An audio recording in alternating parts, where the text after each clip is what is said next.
So this is a review of the Alienware Aurora R13 gaming desktop. You can see the elements it came with, and we're going to do a quick review of how to get inside of it and what we changed.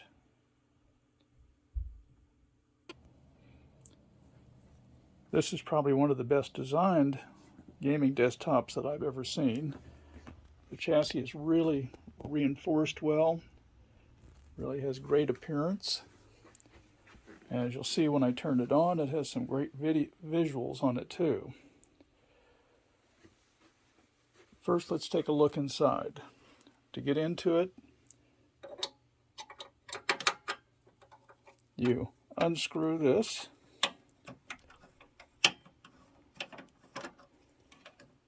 pull, and it releases the side. And you can just lift it up out of the way.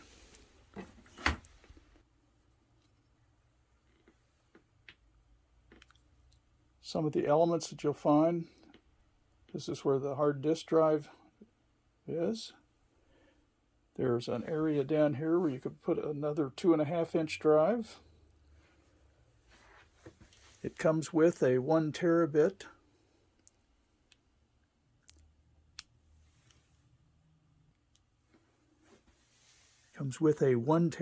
drive, and actually came with 16 gigabytes of RAM. I've upgraded it to 32 gigabytes of RAM, and I'll explain about the RAM in a second.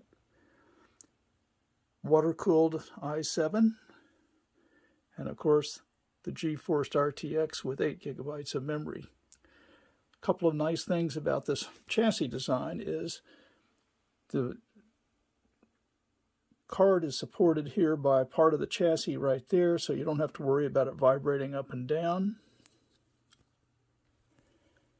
And this little piece across here holds this bracket, which you can leave in if you want to. That'll keep the video card from bouncing around if you're going to move it a lot. I don't intend to move it since I'm a photographer and I'll be using this for Lightroom.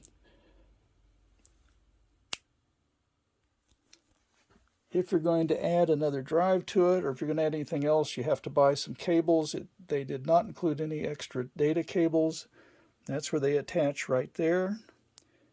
And if you want to open it, I'll show you how to get to that. You actually do this to release this, and it pops off this direction.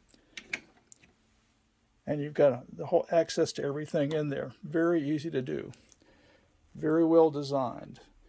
The light bracket here flips up out of the way if you need to. You don't actually have to remove it. You don't have to remove many panels or anything to get to everything inside. By the way, the radiator for the water cooler is right here. You can see the water cooling hoses going back and forth.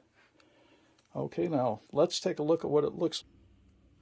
By the way, if you're going to do any work inside of the system, what I would recommend is you remove the power plug back here and then hold down the start button for a count of 10 seconds, and that'll release all this static electricity inside.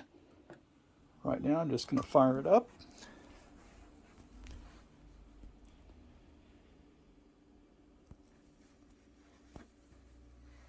All the colors are adaptable. I happen to like red, white, and blue, and that's what I have it set for. White cabinet, blue, and then the other red lights.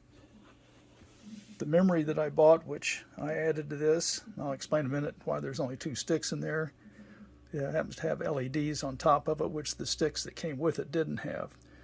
Changes I made so far: I've upped the hard drive to an 8 terabit drive. I added a 2 terabit drive down there, but also I added a 2 terabit SSD there, and this is the 1 terabit SSD that comes with it. Now there's some tricks with DDR5 memory. One of the things is you cannot mix various sizes of memory. You have to have all 4 sticks have to be the exact same size, same speed, same everything. Otherwise it won't fire up. So what I did is I ordered 2 16 gigabyte sticks and took out the 2 original 8 gigabyte sticks because I couldn't mix them. And that's why I have this now. All in all, I think it's a very well designed machine. One thing it doesn't mention in the manuals or anything is you have 4 video ports coming out the back here, 3 display ports, and 1 HDMI port. Make sure you have the right cables for the ports to hook up to your monitor. I have a dual monitor setup, so I had to order 2 new cables for it. After you put the back on, I would recommend tightening the screw back down again, just to make sure it doesn't pop open accidentally on you. You'll see more that I've written in the written part of the review.